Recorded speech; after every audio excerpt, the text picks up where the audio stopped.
நேயர்கள் எல்லாருக்கும் வணக்கம். குரோதி வருடத்தோட ஆனி மாதம் முடிஞ்சு ஆடி மாதம் தொடங்க போகுது. ஆடி மாதம்னாலே எல்லாருக்கும் பயம். ஆடி மாதம்னா பூட மாதம், ஆடி மாதம்னா கழுவடை, ஆடி மாதம் வந்தாலே நம்மளை ஆட்டி படைச்சிரும், ஆடி மாதம் வந்தால் எங்கள் குடும்பத்துக்கே ஆகாது, வீட்டில் ஏதாவது பிரச்சனை நடக்கும், இப்படிலாம் ஒரு பயம் அப்படிங்கிறது மக்கள்கிட்ட இருக்குது. அது உண்மை கிடையாது. முதல்ல ஆடி மாதத்தோட பலனை பார்க்குறதுக்கு முன்னாடி ஆடி மாதம்னா என்னன்னு முதல்ல புரிஞ்சுக்கிங்க. மக்கள்கிட்ட ஆடினாலே பயம் இருக்கிறதுக்கு காரணம் ஆடி மாதம் பூட மாதம் அப்படிங்கிறது தான் கிராமத்தில். அதெல்லாம் கிடையாது. ஆடி மாதங்கிறது புண்ணிய மாதம், அம்மன் மாதம். ஆடி பூரம், ஆடி 18, ஆடி அமாவாசை அப்படின்னு ஆடி மாதத்தில் ஏகப்பட்ட பண்டிகைகள் அப்படிங்கிறது வரும். இந்த ஆடி மாதத்தில் தான் பார்த்திங்கன்னா அம்மன் கோவிலில் கூழ் ஊற்றுறது, பால் குடம் எடுக்கிறது, தீ மிதிக்கிறது, இந்த மாதிரி விழாக்கள் எல்லாமே நடக்கும். அதுமாரி மதுரை வீரன், சுடலசாமி, ஐயாரப்பன், இந்த மாதிரி சிறுதெய்வ வழிபாடு, குலதெய்வ வழிபாடு எல்லாம் அந்த ஆடி மாதத்தில் தான் களைகட்டும். அப்போ இந்த ஆடி மாதத்தை பொறுத்த வரைக்கும் இந்த வெயில் காலம் முடிஞ்சு மழை வர ஆரம்பிச்சிடும். அப்படிங்கிறதால ஆடி பட்டம் தேடி பார்த்து விதைன்னு சொல்லியிருக்காங்க. விவசாயி விதைச்சிட்டு இருந்த காசை பூரா முதல்ல போட்டு வச்சுட்டு சும்மா ஊற்றிருப்பான், கையில் 10 ரூபா இருக்காது. அதனால தான் இந்தமாரி மாதத்தில் தான் தள்ளுபடி வேலையில் பொருள்லாம் கொடுக்கறது. ஆடி மாதத்தை பொறுத்த வரைக்கும் நல்ல மாதம்தான், பீடை மாதம்லாங்கிறது கிடையாது. தெய்வத்துக்கு உகந்த இந்த ஆடி மாதம். இந்த ஆடி மாதத்தை நாம் நேர்மறை எண்ணத்தோடு கொண்டு வந்தோம் அப்படின்னாலே ஏகப்பட்ட நன்மைகள் அப்படிங்கிறது நிறையா நடக்கும். அப்படிப்பட்ட புனிதமான ஆடி மாதத்தோட கிரக நிலைகள் அப்படின்னு பார்த்திங்கன்னா, சந்திர பகவானோட ஊடான கடகராசியில் சூரிய பகவான் இருக்கக்கூடிய இடம் அதான் ஆடி மாதங்கிறது. இந்த மாதத்தில் பார்த்திங்கன்னா செவ்வாய் மாதம் முழுக்க குருவோடு இணைஞ்சு குருமங்கல யோகத்தை கொடுக்குறாரு ரிஷபராசியில். சுக்கிர பகவான் மாத தொடக்கத்தில் கடகராசியில் இருக்கார், 16ஆம் தேதி சிம்ம ராசிக்கு போகிறாரு. அதேமாரி புதன் கடகராசியில் இருக்கார், 5ஆம் தேதி அன்னைக்கு புதன் வக்கரமாகிறார். 5ஆம் தேதியிலேருந்து 28 தேதி வரைக்கும் புதன் வக்கரம் அடைகிறார். அதோட குரு பகவான் ரிஷபராசியில் மாதம் முழுக்க இருக்க போகிறாரு. சனி பகவான் கும்பராசியில் வக்கரத்தில் இருக்கார். விஷப்பாம்பு ராகு மீனத்துலேயும், விஷமற்ற பாம்பு கேது கண்ணிலையும் இருக்க போகுது. இந்த கிரக நிலைகள் இந்த அற்புதமான அம்மன் மாதம், புனிதமான மாதத்தில் உங்களுக்கு என்ன நன்மைகளை செய்ய போகுது அப்படிங்கிறத பார்ப்போம். மகர ராசி நேயர்களே, உங்களுக்கு இந்த ஆடி மாதம் எப்படி இருக்குது அப்படின்னு பார்த்தீங்கன்னா, ஆடி மாதம்னா அதிகம் பயப்படப்படக்கூடிய ஆளுங்க யார் அப்படின்னு பார்த்தீங்கன்னா மகர ராசிக்காரர்கள் தான். ஏன்னா எந்த ஆடி மாதத்துலேயுமே பார்த்தீங்கன்னா மகர ராசிக்காரர்களுக்கு அப்படியே வாழ்க்கை ஒன்றும் சொல்லிக்கிற மாதிரி இல்லை அப்படிங்கிற மாதிரி தான் இருக்கும். ஏதாவது ஒரு ரூபத்தில் கஷ்டம் வந்துடும். சம்மந்தமே இல்லாத பிரச்சனைலாம் நம்மளை தேடிக்கிட்டு வந்துடும். ஆடினா நான் விட்டே வெளியில் போக மாட்டேன், ஒரு 9 புக்கும் போகாமல் வேலையை கூட போனான்னு முடங்கி கிடப்பேன். அப்படி கூட ஏதாவது பிரச்சனை வந்துடுது, தேவையில்லாத வம்பு வழக்கெல்லாம் நம்ம மேலே வருது, தேவையில்லாத உடம்பு பிரச்சனை வருது. இப்படிங்கிற மாதிரி தான் கடந்த காலகட்டங்களில் ஆடி மாதத்தை நீங்கள் பார்த்துருப்பீங்க. அதோட பண கஷ்டம், மன கஷ்டம், எல்லா கஷ்டத்தையும் சேர்த்து தான் ஆடி கொடுத்துருக்கோம். அதோட இப்போ நம்ம ஏற்கனவே 7.5 சனி ஓடிக்கிட்டு இருக்கு. இப்போ இன்னும் இந்த ஆடி வேறு என்ன பண்ண போதோ அப்படிங்கிற மனநிலையோடு வரீங்க. அதுக்கு தக்கன பார்த்தீங்கன்னா சனி பகவான் வக்கரம் அடைஞ்சு போயிருக்காரு. அதோட சிம்ம ராசிக்கு அஷ்டமஸ்தானத்துக்கு சுக்கிரனும் 16ஆம் தேதிக்கு மேலே போகிறாரு. இது எல்லாமே சரியில்லாத அமைப்பாக இருக்கே, என்ன ஜோசியை பண்ண போகிறதே அப்படின்னு நினச்சிக்கிட்டு இருக்கீங்களா? கவலைப்படாதீங்க, இந்த வீடியோவே உங்களுக்கு தான். வழக்கத்துக்கு மாறாக இந்த ஆடி உங்களுக்கு நல்லது செய்ய போகுது. சின்ன சின்ன பிரச்சனை அப்படிங்கிறது வந்தாலும் கூட அது எல்லாத்தையுமே தாண்டி நீங்கள் ஜெயிக்க போகிறீங்க. ஆடி மாதம்தான் நான் ஏகப்பட்ட கஷ்டப்பட்டேன், ஆனால் இந்த ஆடி மாதத்தில் இவ்வளோ சாதிச்சிருக்கேன், இவ்வளோ நல்லது நடந்திருக்கு அப்படின்னு சொல்லக்கூடிய அளவுக்கு நன்மைகளையும் கொடுக்க போகுது. முதல்ல நம்ம பிரச்சனையை பார்த்துருவோம். சனி பகவான் வக்கரம் அடைஞ்சிருக்கார். ராசிக்கும் அதிபதி, தனஸ்தானத்துக்கும் அவர் தான் அதிபதி. அவர் வக்கரம் அடைகிறார் அப்படிங்கிறது நல்லதில்லை. ஆரோக்கிய சீர்கேடுகள் அப்படிங்கிறது வரும். மருத்துவ செலவுகள் அதிகமாகும். கூட இருக்கிறவங்க, பக்கத்தில் இருக்கிறவங்க நமக்கு உதவி செய்ய மாட்டாங்க. வச்சுக்கிட்டே 10 ரூபா தரமாட்டேங்கிறானே அப்படிங்கிற மாதிரி இருக்கும். பரவாயில்ல, அதெல்லாம் விட்டுட்டு போங்க. நமக்கு நேரம் சரியில்லைன்னா 4 பேர் நம்மளை குறைச்சி தான் மதிப்பிட்டு போட்டு பார்ப்போம். அதை விட்டுருங்க. அதுமாரி உத்தியோகத்தில் உள்ளவங்களுக்கு உயரதிகாரிகளோட ஆதரவு அப்படிங்கிறது குறையும். நல்ல நல்ல வாய்ப்புகள் வர்ற மாதிரி இருக்கும். இதை வச்சு சாதிச்சிடலாண்டா ஏதாவது அப்படின்னு நாம் நினச்சிக்கிட்டு அதை நோக்கி போகிறப்ப கடைசி நேரத்தில் கை நழுவிப்போம். இப்படி கை கேட்டினது வாய் கேட்டா மாதிரி தான் ஓடும்.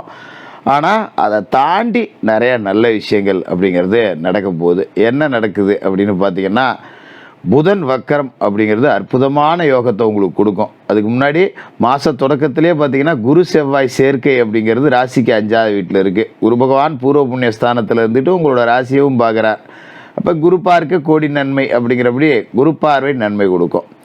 இருந்தாலும் விரையாதிபதியாக குரு இருக்கிறதால கொஞ்சம் விரைய செலவும் கொடுத்துக்கிட்டு தான் இருப்பார். இடம் வாங்கிறது, வீட்டுக்கு தேவையான பொருள் வாங்கிறது, கல்யாண முயற்சிகள் செய்கிறது, இந்த வகையில் சுப விரைய செலவுகள் அப்படிங்கிறத கொடுத்துக்கிட்டே இருப்பார். சகோதரர்களோட ஆதரவு கிடைக்கும். ஒரு பாக பிரிவினை செய்யணும்னா இப்போ சகோதரர்கள் சம்மதிப்பாங்க, சரி இப்போ பாகம் பிரிச்சுக்கோ விட்டுரு அப்படின்னு. அதுமாரி கடகராசியில் இருக்க புதன் ஆடி 5ஆம் தேதி வக்கரமுடைகிறார். இதுதான் அவங்க உங்களுக்கு ரொம்ப நல்லது கொடுக்கக்கூடிய ஒரு அமைப்பு. இந்த ஆடியில் வரக்கூடிய பிரச்சனைகள் எல்லாத்தையும் தாண்டி உங்களை ஜெயிக்க வைக்கக்கூடிய அமைப்பு. ஏன்னா புதன் யாருன்னா புத்திகாரகன். உங்களோட சிந்தனைக்கு அவ்வளவு தெளிவு பிறகும். என்ன வந்தாலும் பரவாயில்ல, கரெக்டாக நான் அதை செஞ்சு முடிப்பேன் அப்படிங்கிற மாதிரி ரொம்ப சூப்பராகவே செய்வீங்க. ஆடி 5ஆம் தேதி வக்கரமுடைகிறார். 28 தேதி வரைக்கும் வக்கரத்தில் இருக்கார். 6க்கும் 9க்கும் அதிபதி. 6க்கு அதிபதி வக்கரமுடைகிறார் அப்படிங்கிறது நல்லது தான். எதிரிகளோட பலம் குறையும். அலுவலகத்தில் பார்த்தீங்கன்னா உங்களோட கை ஓங்கும். என்னதான் மேலதிகாரிகள் நமக்கு ஆதரவாக இல்லை, சக ஊழியர்கள் நமக்கு வேட்டு வைக்கிறாங்க, கூட இருந்துக்கிட்டே குழி பறிக்கிறாங்க, முன்னாடி சிரித்து போய் பின்னாடி போட்டு கொடுத்துக்கிட்டு இருக்கான், இப்படிலாம் இருந்தாலும் கூட எல்லாத்தையும் தாண்டி உங்களோட பேச்சு தான் கடைசியில் ஜெயிக்கும். நீங்கள் சொல்கிறது தான் நடக்கும். அலுவலக சூழல் அப்படிங்கிறதே உங்களுக்கு உற்சாகமாக மாற்றிடும். எல்லாரும் என் பேச்சை கேட்கணும் அப்படிங்கிற மாதிரி. அது மாதிரி சனி வக்கரத்தால் ஆரோக்கியத்தில் தொலை வருது பார்த்தீங்களா, அது எல்லாத்தையுமே புதன் வக்கரம் சரி பண்ணிடும். கடவுள் ஒரு கதவை அடைச்சா இன்னொரு கதவை திறந்துடுறான். ஒரு ரண சிகிச்சை செய்யணும், ஆப்ரேஷன் பண்ணியே ஆகணும்னு சொன்ன டாக்டர் கூட அதெல்லாம் தேவையில்லப்பா, சாதாரணமாகவே சரியாயிடும் அப்படின்னு ஒரு மருந்து மாத்திரையில் குணமடையக்கூடிய வாய்ப்பு அப்படிங்கிறது இருக்குது. அதே நேரம் ராசிக்கு பாக்கியாதிபதியாகவும் புதன் இருக்கார் அப்படிங்கிறதால கொஞ்சம் மனக்குழப்பம் அப்படிங்கிறது இருக்கும். அது எப்போவுமே தான் இருக்குது. நமக்கு எங்கே புதுசாக மனக்குழப்பம் இருக்குது, 7.5 சனி எப்போ ஆரம்பிச்சதோ அப்போத்துலேருந்து மனக்குழப்பத்தில் தான் ஜோசியரை இருக்கேன் அப்படின்னு இருந்தவங்களுக்கு அது பெரிய விஷயம் இல்லை. 16ஆம் தேதி வரைக்கும் 7வது வீட்டில் சுக்கிரன் இருக்கார். அற்புதமான இடம். 16ஆம் தேதிக்கு பிறகு அவர் அஷ்டமத்துக்கு போகிறாரு. அதனால் ஆடி 15 நாள் ரொம்ப சுக்கிரனாலேயும் நன்மை. 5க்கும் 10க்கும் அதிபதியான சுக்கிரன் 7வது வீட்டில் 15 நாளைக்கு இருக்கார். இந்த காலகட்டத்தில் பார்த்திங்கன்னா தொழில் ரீதியாக வருமானம் அப்படிங்கிறது 10 ரூபா கூட இருக்கும். கையை விட்டு போயிடுச்சோ அப்படின்னு நினச்ச ஒரு தொகை உங்களை தேடி வரும். அதன் பிறகு அப்படியே தலைகளாக மாறும். 16ஆம் தேதிக்கு மேலே அவர் போய் அஷ்டமத்தில் உட்கார்றாரா, கொஞ்சம் பிள்ளைகளால் பிரச்சனை, அது வாங்கி கொடு இது வாங்கி கொடுன்னு தொந்தரவு கொடுப்பாங்க. மறைமுக எதிர்ப்புகளுக்கு மத்தியில் தான் உங்களோட வாழ்க்கை அப்படிங்கிறதே அமையும். இறை வழிபாடு தான் இந்த காலகட்டத்தில் உங்களுக்கு தன்னம்பிக்கையை கொடுக்கும். அதனால் கூடுமான வரைக்கும் குலதெய்வ ஆலயத்துக்கு போய் குலதெய்வ பிரார்த்தனை செய்யுங்க. பொது வாழ்க்கையில் இருக்கிறவங்களுக்கு போட்டிகளுக்கு மத்தியில் முன்னேற்றம். வியாபாரம் தொழில் செய்யக்கூடியவர்களுக்கு ஏற்ற இறக்க நிலை. சக பணியாளர்களால் சின்ன சின்ன தொந்தரவுகள் இது எல்லாமே இருக்கும். இருந்தாலும் பெற்றோர்களோட ஆதரவு அப்படிங்கிறது உங்களுக்கு திருப்தியாக இருக்கும். பெண்கள் ரூபமாக உங்களுக்கு 10 ரூபா வருமானம் கிடைக்கும். மனைவியாக இருக்கலாம், சகோதரியாக இருக்கலாம், தாயாக இருக்கலாம். பெண்களால் ஒரு உதிரி வருமானம் கிடைக்கக்கூடிய வாய்ப்பு, அதை வச்சு 10 ரூபா கடன் அடைக்கக்கூடிய வாய்ப்பு, இது எல்லாமே கிடைக்கும். அப்படிங்கிறதால மகர ராசிக்கு கடந்த காலகட்டத்தில் ஏற்பட்ட ஆடி துயரங்கள் அப்படிங்கிறது இந்த மாதத்தில் ஆடியில் இருக்காது. அதோட குரு பார்வை உங்களோட ராசிக்கு விழுவுது, ராசிக்கு லாபஸ்தானத்தில் விழுவுது, ராசிக்கு பாக்கியஸ்தானத்தில் விழுவுது. 9ல் விழுகிற குரு பார்வை தந்தை வழி சொத்துக்களாலையும் தந்தை வழி சொந்தங்களாலையும் 10 ரூபா நன்மை கொடுக்கும். 11ல் விழுகிற குரு பார்வை என்னதான் ராசிக்கு நாம் பணத்துக்கு கஷ்டப்பட்டாலும் கடைசி நேரத்தில் அந்த தொகை வந்துடும். நேற்று வரைக்கும் படாத பாடுபட்டையா ஒரு 10 ரூபாய்க்கு, அது நேற்றே வந்திருக்க கூடாதா, இன்றைக்கி தான் கடைசி நேரத்தில் தான் வரணுமா அப்படிங்கிற மாதிரி காசே வராது. கடைசியில் போடா அப்படின்னு நாம் கைவிட்டு அசந்து படுக்கிற நேரத்தில் நம்மளை கொஞ்சம் உற்சாகம் மூட்டி எழுப்பிடும். அப்படி தான் இருக்கும்.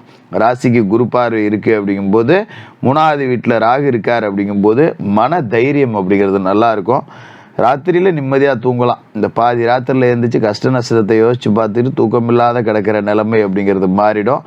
நிம்மதியான தூக்கம் வரும். எது வந்தாலும் நாளைக்கு பார்த்துக்கலாங்கிறதுக்கு மனசுலையும் உடம்புலையும் தைரியம் கொடுக்கக்கூடிய ஒரு மாதமாக இந்த ஆடி மாதம் இருக்கும். சனிக்கிழமையில சனி பகவானுக்கு எழுதி ஏற்றுங்க.